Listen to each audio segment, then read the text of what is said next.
Tara kuma?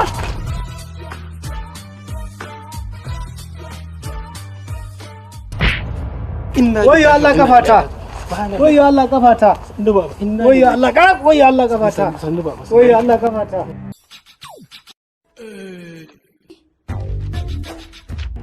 Inna lillahi wa inna ilaihi raji'un. Inna lillahi wa inna ilaihi raji'un. Inna lillahi wa inna ilaihi raji'un.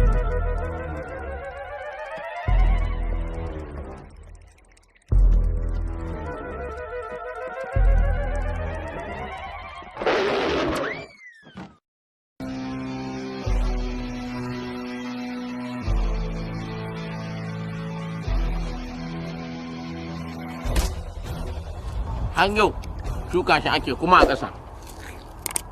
Amma har zuwa yanzu ban taɓa ganin raken da ya yi tsakuwa ba, kuma ban taɓa ganin wanda aka samu yashi a cikinsa ba.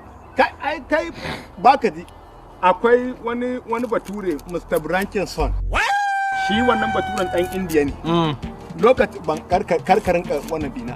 Lokacin da izo Najeriya zamansa na farko, ai akwai wani kanin baba tare suka zama da shi. To ni nake kai musu abinci.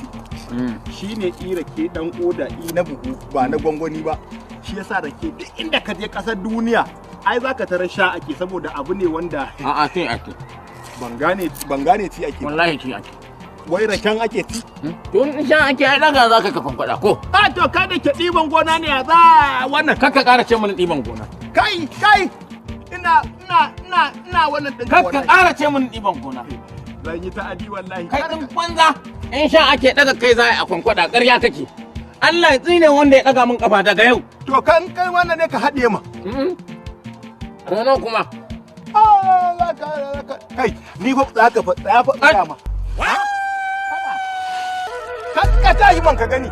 Allah ka sa na azumi 61. Yanzu ka sa na azumin ka fara. Ni abba kai ba fa ka dinga ma. Ba fa haka kurin da baddan ba. Wani yaro aka zo da shi yaron dan karami. Kana ji? Wani dan mutsitsin yaro. Ku danna subscribe domin samun sababbin shirye-shiryenmu cikin sauƙi. Sannan ku danna ƙararrawar sanarwa don sanar da ku da zarar mun ɗora bidiyo.